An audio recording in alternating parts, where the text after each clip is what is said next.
Le jeu de la dame, c'est la série du moment. Beaucoup de monde en parle et il y a forcément une raison derrière tout ça.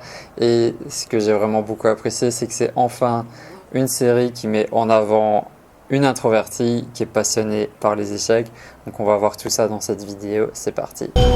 Vous êtes orpheline, Bess. J'aime bien être seule. Je me sens en sécurité. C'est tout un univers qui se retrouve dans 64 cases. Mademoiselle Arnon, Bess. J'ai découvert la série il y a quelques semaines grâce à un post de Bernard Werber sur Facebook. Bernard Werber, c'est mon auteur préféré, vraiment j'adore son univers et c'est grâce à lui que j'ai apprécié la lecture.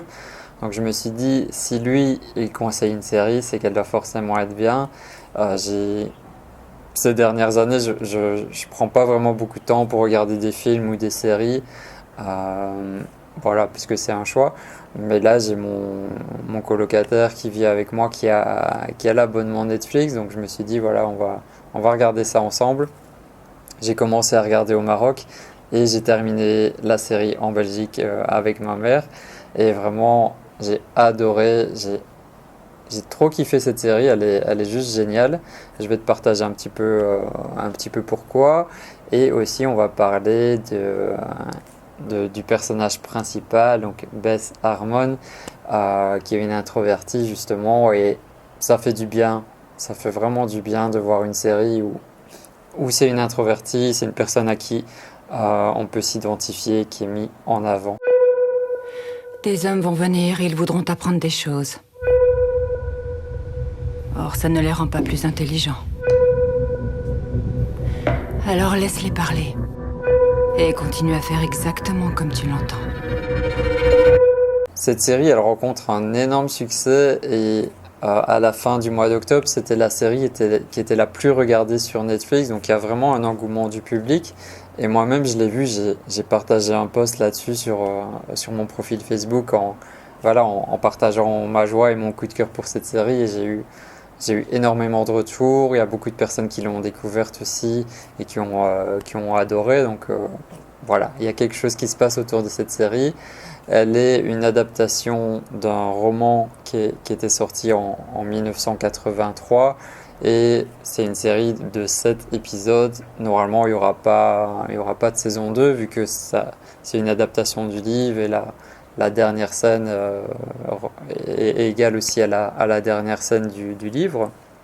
Donc je pense pas qu'il y aura une suite. Et elle se passe dans les années 50-60. Donc il y a tout un univers aussi propre à ces années-là dans la série. C'est une série où on plonge dans le monde, dans l'univers des échecs. Et il y a quelques personnes qui m'ont posé la question, en fait, est-ce qu'il faut connaître les échecs pour apprécier la série? Pas du tout, t'as pas besoin de connaître les échecs, t'as pas besoin de connaître les règles. Moi-même, je connaissais rien du tout, j'ai juste un ou deux amis qui jouent aux échecs, mais moi, je connais rien du tout là-dedans. Et voilà, on n'a pas besoin de connaître, tu vas quand même plonger dedans, ça va quand même être passionnant pour toi. Parce que justement, elle est très très bien réalisée, que tout est fait pour que voilà, tu apprécies sans être connaisseur de cet univers. J'ai vu qu'il y avait déjà pas mal de vidéos sur la série. Moi, j'ai envie de l'axer sur la personnalité de l'héroïne, donc Bess Harmon, qui est donc une femme introvertie. Elle est orpheline, elle a perdu sa mère assez tôt dans un accident de voiture. Et suite à cet accident, elle a été amenée dans un pensionnat où où elle était avec d'autres orphelines aussi comme elle. Et c'est là en fait qu'elle a découvert les échecs. Elle a commencé à jouer avec un gardien, je pense, ça se passait dans le sous-sol et toujours elle trouvait un moyen de s'échapper des cours pour apprendre avec lui les échecs. Et ça se voit que c'est une personnalité introvertie, un peu solitaire, un peu décalée des autres. Et elle va vraiment se passionner pour les échecs jusqu'à vouloir devenir la championne du monde des échecs. Et voilà, je ne vais pas trop t'en dire si tu n'as pas encore vu la série, mais c'est un peu ça son objectif principal. Si tu connais le MBTI, son profil ce serait INTJ. J'ai vu un article là-dessus en anglais qui était assez détaillé, c'était intéressant. Et ce que j'aime aussi avec la personnalité de l'héroïne, c'est que elle est à la fois sombre et à la fois complètement solaire. Elle a vraiment les deux énergies qui sont manifestés en elle comme tout le monde, hein, mais chez elle, je trouve que c'est qu'elle finit par trouver cet équilibre et ça rayonne vraiment. C'est une très très belle femme, elle est magnifique.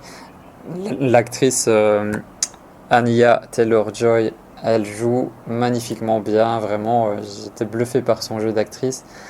Elle a une présence, elle a une aura, elle a quelque chose que tu peux pas vraiment expliquer, mais elle te captive du début à la fin et vraiment j'ai adoré et je vais essayer de regarder les autres films et les autres séries dans lesquelles elle a joué parce que j'ai vraiment beaucoup aimé son énergie et je pense que cette actrice, je sais pas parce que je la connais pas, mais je pense qu'elle est aussi introvertie parce que j'avais vu ça que quand on lui a proposé le scénario de la série, elle a lu le livre en 1 heure et demie et puis elle s'est dépêchée d'aller voir les producteurs et de dire ok, je veux absolument, je suis ok pour le rôle, je veux faire ça.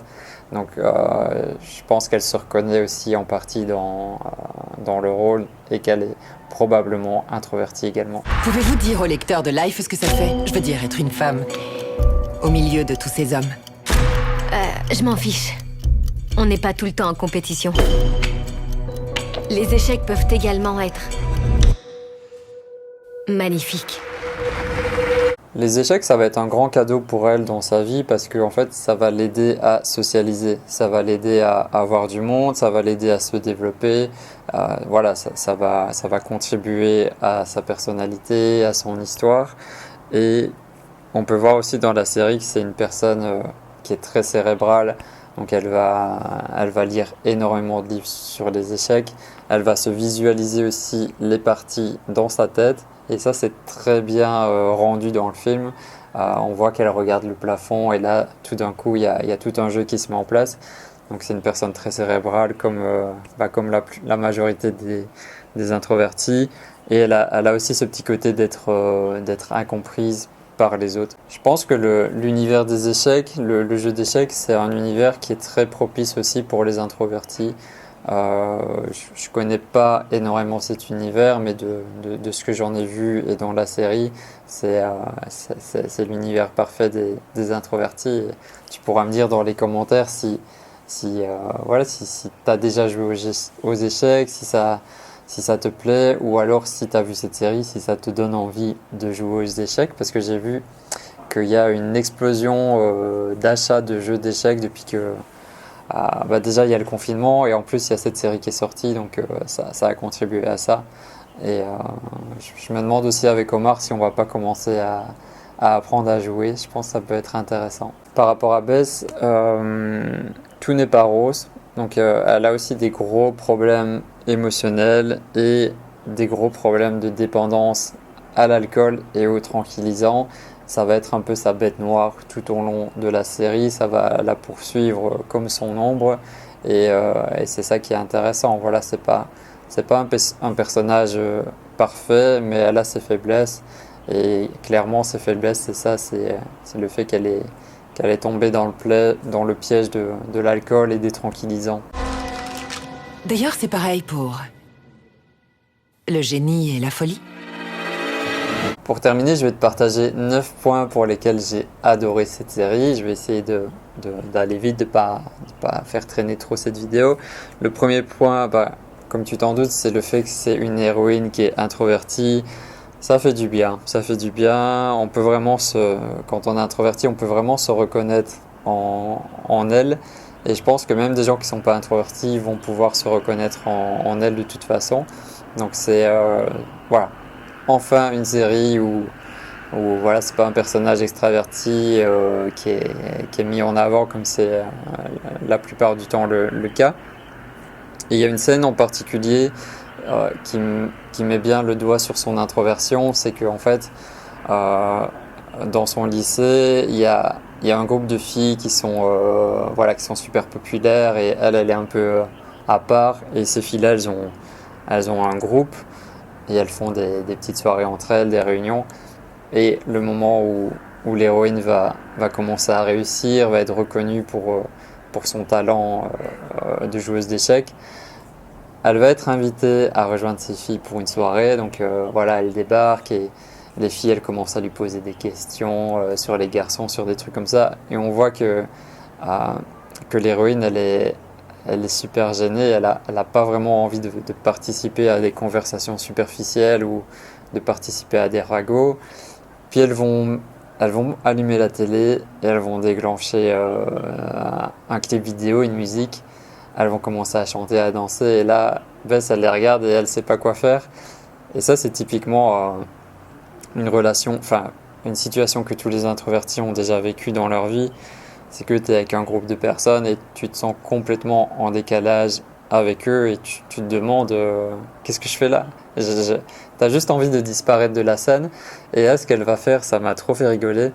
Elle va les quitter discrètement et elle va aller dans la pièce à côté où il y a le père de la fille qui est en train de lire son journal. Elle va choper une bouteille d'alcool et elle va rentrer discrètement chez elle, boire sa bouteille et partir dans son monde imaginaire. Donc là, c'est clairement une des scènes où tu vois que c'est vraiment une introvertie. Je parle pas par rapport à l'alcool, mais par rapport au décalage avec le groupe de filles. Je suis censée aller en Russie, mais ce que je veux, c'est boire. Je m'inquiète pour toi. Pourquoi? Je vois pas pourquoi.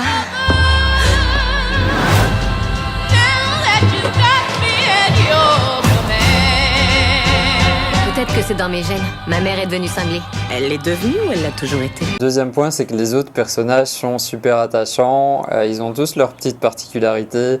Moi, j'ai beaucoup aimé sa mère adoptive. Elle m'a énormément fait rigoler. Et, très très très bonne actrice. Mais tous les personnages sont vraiment super bons. C'est ça aussi qui fait la réussite de la série. Le troisième point, c'est le fait que l'héroïne a vraiment un monde intérieur très très riche, à l'image de la plupart des introvertis. J'ai bien aimé la façon dont ils l'ont mis en image. Comme je te disais, quand elle jouait les parties dans sa tête, c'était rendu visuellement à l'image. Donc ça, j'ai beaucoup aimé.